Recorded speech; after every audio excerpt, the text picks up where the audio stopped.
Welcome to Dano Does Things. Today I am working on what I call needle felt painting, basically creating a scene or an image with wool roving on a flat surface. I find that crafting felt works really well as a base, as it's sturdy, the wool easily adheres to it, it comes in a ton of colors, and it's usually pretty cheap. Today I'm going to be felting a summery prairie scene, trying to capture the essence of a bright, hazy day. I'm using a needle felting needle that allows you to choose between using 1, 2, or 3 needles at a time. I'm starting with 3 to do the bigger areas, then moving down to 2, and then 1 when I'm doing more precise work.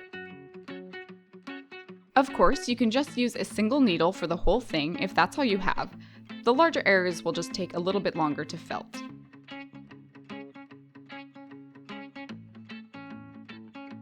To give my needle felt painting depth, I like to layer in lots of different colors. So even though the sky is mainly a light blue, I'm adding in darker blue and even hints of white to it. You really don't need a lot of the secondary colors, just a few threads will go a long way. To avoid having to buy a ton of colors of wool roving, however, I bought a pack of hand-dyed wool roving. When the wool is hand-dyed, you are more likely to see variations in the colors, so you can grab threads from the darker or lighter sections of the roving.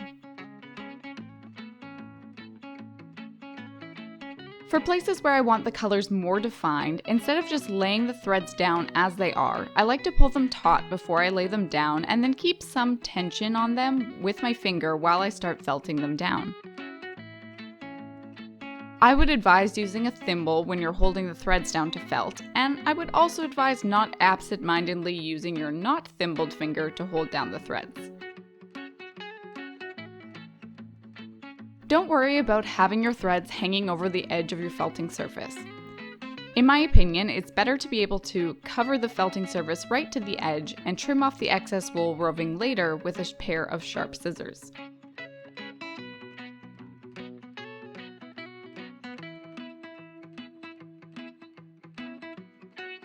I added a few gray clouds in my needle felt painting.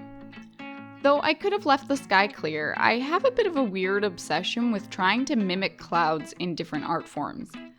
And since my usual issue with trying to portray clouds is getting them to look fluffy and multidimensional, wool roving is excellent for depicting them because it's naturally fluffy and dimensional. Of course, even these clouds could benefit from some practice, but if you don't start somewhere, you'll never get better.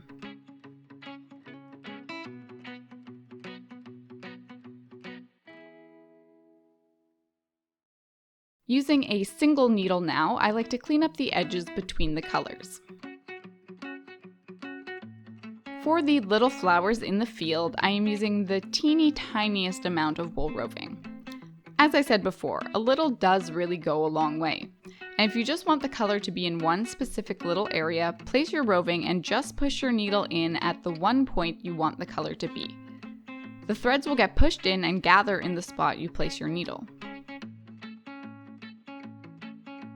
Before you give your piece a little trim, go around the edges and make sure the fibers are secure right along the sides so that they don't fluff up too much when you trim them. A final trim and your project is done.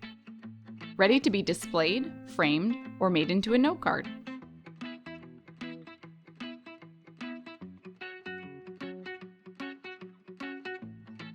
Thank you so much for watching. Have a great week, and we'll see you next time.